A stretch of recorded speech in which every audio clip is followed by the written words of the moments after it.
देखिए, मैं कोई ज्ञानी नहीं हूं, पर ज्ञान का प्रेमी जरूर हूं। मैं कोई साइंटिस्ट नहीं हूं, पर लाइफ में एक्सपेरिमेंट जरूर करना हूं और उससे सीखता भी हूं। मेरे विचार एप्रीहेंशन से नहीं, ऑब्जर्वेशन से बनते हैं। I only have observations to learn from.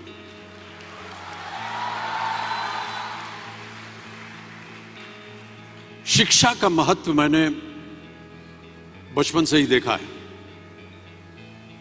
मेरे माता पिता का मानना था कि ज्ञान वो इन्वेस्टमेंट है जिसका डिविडेंड यानी मुनाफा जीवन के अंत तक मिलता रहता है।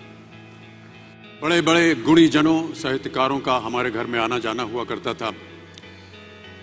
उन्हीं के बीच बैठकर उनसे बहुत कुछ सीखने का मुझे सौभाग्य भी प्राप्त हुआ।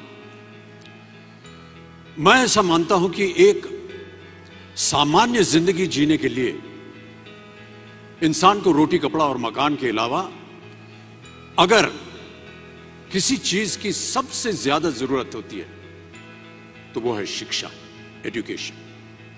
आपके पास यदि धन है तो आप उसे गोल्ड में कन्वर्ट कर सकते हैं। धन हो या सोना, दोनों के कम होने का या खो जाने का डर हो सकता है, पर यही धन को अगर हम नॉलेज में कन्वर्ट करते हैं तो वो कभी कम नहीं होगा और ना ही उसकी चोरी हो सकती है।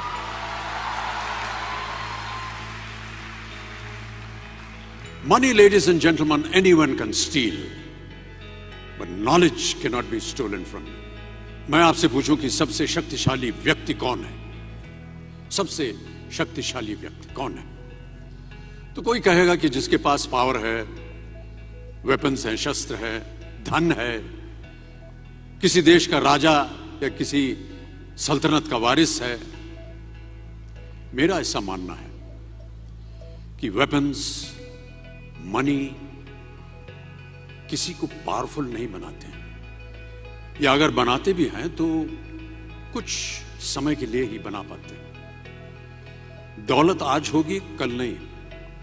शस्त्र का ज्ञान तभी तक काम आएगा जब तक वो शस्त्र चल सकता है। Once it is used it becomes absolute. पर शास्त्र का ज्ञान कभी नहीं रुकता। Knowledge can never be obsolete. इसलिए आप सबसे मेरा आग्रह यही है कि सीखते रहिए। ज्ञान का धनी व्यक्ति हमेशा ही सम्मान और आदर योग्य होता है, क्योंकि ज्ञान वो कवच है, वो शील्ड है जो आपके जीवन में आने वाली कठिनाइयों से आपकी रक्षा करेगा। फिर किसी भी शस्त्र की आपको आवश्यकता नहीं होगी।